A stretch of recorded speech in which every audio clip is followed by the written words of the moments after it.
حضرت معاویہ رضی اللہ تعالیٰ عنہ اگر بخاری کی حدیث کے مطابق جنتی لشکر میں شامل تھے تو ان کو عمار بن یاسر کی حدیث کے مطابق جہنمی کس طرح کہہ سکتے ہیں؟ کس نے کہا جی ان کو جہنمی؟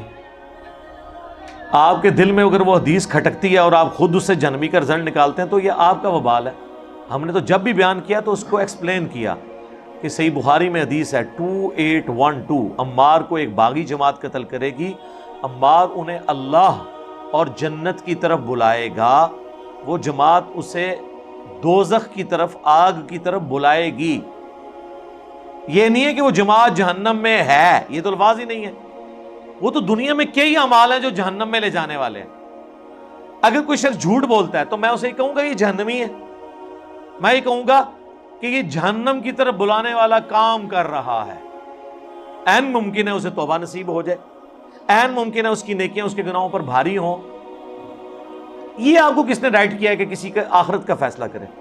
میں نے ہمیشہ کہا ہے یہ تو حضرت معاویہ تو صحابی ہیں، عام انسان کی بھی آپ جنت اور جہنم کا فیصلہ آپ نہ کریں، یہ اللہ پہ رہنے دیں کہ وہ معاملہ کیا ہونا ہے۔ رہ گیا حضرت معاویہ کا، تو اس کے حوالے سے میری کئی ایک ویڈیوز ریکارڈ ہیں۔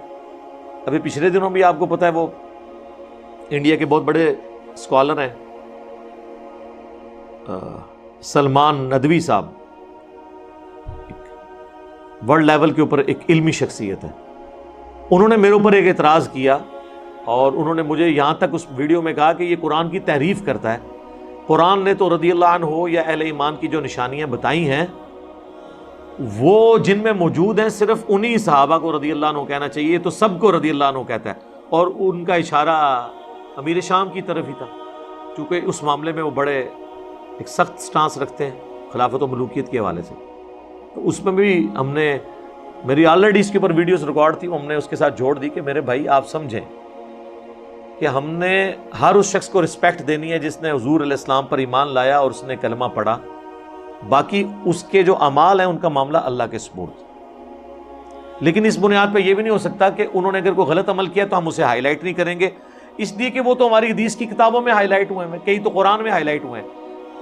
اب جب قرآن میں یا حدیث میں کوئی چیز ہائی لائٹ ہوئی ہے اس کا بیان کرنا توہین نہیں ہوتا، توہین ہوتا ہے کہ اس کے بعد پھر ان پہ گالی گلوچ کیا جائے، تو ہم اس کے حق میں نہیں ہیں۔ رہ گیا آخرت کا معاملہ، یہ دنیا میں کوئی فیصلہ نہیں کر سکتا۔